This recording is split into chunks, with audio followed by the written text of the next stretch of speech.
پاکستانیوں مسلمان دنیا کے لیے ایک خوشی کی خبر ہے کہ یونائٹڈ عرب ایمریٹس جو کہ ابراہم ایکارڈ میں آلریڈی شامل ہے،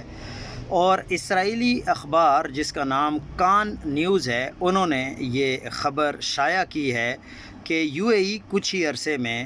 ابراہم ایکارڈ سے واپس نکل جائے گا۔ حالانکہ مسلم دنیا میں اور پوری دنیا میں یہ تاثر دیا جا رہا ہے کہ سعودی عرب بھی ابراہم ایکارڈ میں شامل ہونے جا رہا ہے۔ اب سے کچھ ہی دن پہلے اسرائیلی وزیر خارجہ جو کہ انتہائی سخت زبان استعمال کرتے ہیں مسلمانوں کے حوالے سے، انہوں نے ایک بیان جاری کیا، ویڈیو بیان جاری کیا۔ انہوں نے کہا کہ اگر سعودی عرب فلسطین کو آزاد کروانے کی شرط پر ہم سے نارملائزیشن چاہتا ہے تو ہمیں ان کی ضرورت نہیں ہے، وہ جائیں اور اپنے صحراؤں پر اپنے اونٹ چرائیں۔ لیکن کچھ ہی دیر بعد جب اس اسرائیلی وزیر خزانہ کو احساس ہوتا ہے تو وہ دوبارہ معافی مانگتا ہے سعودی عرب سے۔ حالانکہ سعودی عرب نے نہ تو اس کے پہلے بیان پر کوئی ری ایکشن دیا اور نہ ہی اس کے دوسرے بیان، معافی والے بیان پر، اور انہوں نے یہی کہا پہلے بیان میں کہ 1967 کی پوزیشن پر اگر تم فلسطین کو آزاد کروانا چاہتے ہو تو پھر یہ آپ کے پاس یہ کوئی اختیار نہیں ہے کہ آپ ہمارے سامنے یہ شرط لے کر آئیں، ہم آپ کی یہ شرط کبھی بھی نہیں مانیں گے۔ پھر دوسری بات یہ ہے کہ یو اے ای نے یہ بات سامنے رکھ دی ہے کہ ابراہم ایکارڈ میں کچھ شرائط ایسی ہیں جن کو ہمارے ساتھ یہ طے پایا تھا کہ یہ ساری باتوں پر ہم عمل کریں گے، لیکن اسرائیلی اخبار کے مطابق انہوں نے ابراہیم ایکارڈ کے اندر جو باتیں ہیں ان سب پر عمل نہیں کیا، تو اس وجہ سے یو اے ای اب ابراہیم ایکارڈ سے باہر نکلنے کا اعلان کر سکتا ہے۔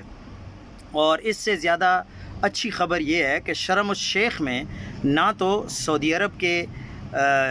وزیر اعظم جس کو آپ کہہ لیں یا کنگ کہہ لیں وہ بھی شامل نہیں ہوئے، اور یو اے ای کے کنگ بھی شامل نہیں ہوئے۔ اس وجہ سے اگر آپ کراچی میں پاکستان کے کسی بھی علاقے میں آپ اگر کوئی احتجاج کرتے ہیں فلسطین کے حق میں تو ان پر کوئی اثر نہیں ہوتا، یعنی ان کو کوئی فرق نہیں پڑتا اسرائیل کو، لیکن سعودی عرب کے کچھ بھی کرنے سے بہت زیادہ فرق پڑ رہا ہے اور اسرائیل کافی تلملا رہا ہے، اور فلسطین کے معاملے پر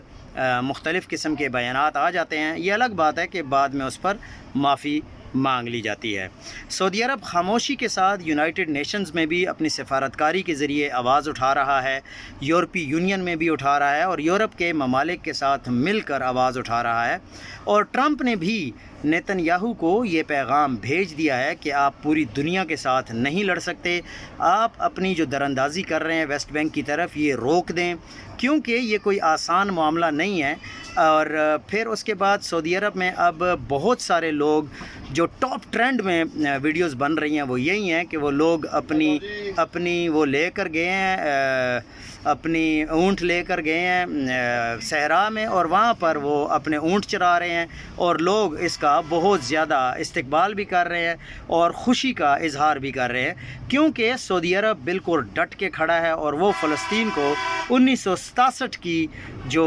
آزادی فلسطین کی بنتی ہے اس پر واپس لے جانے پر بضد ہے۔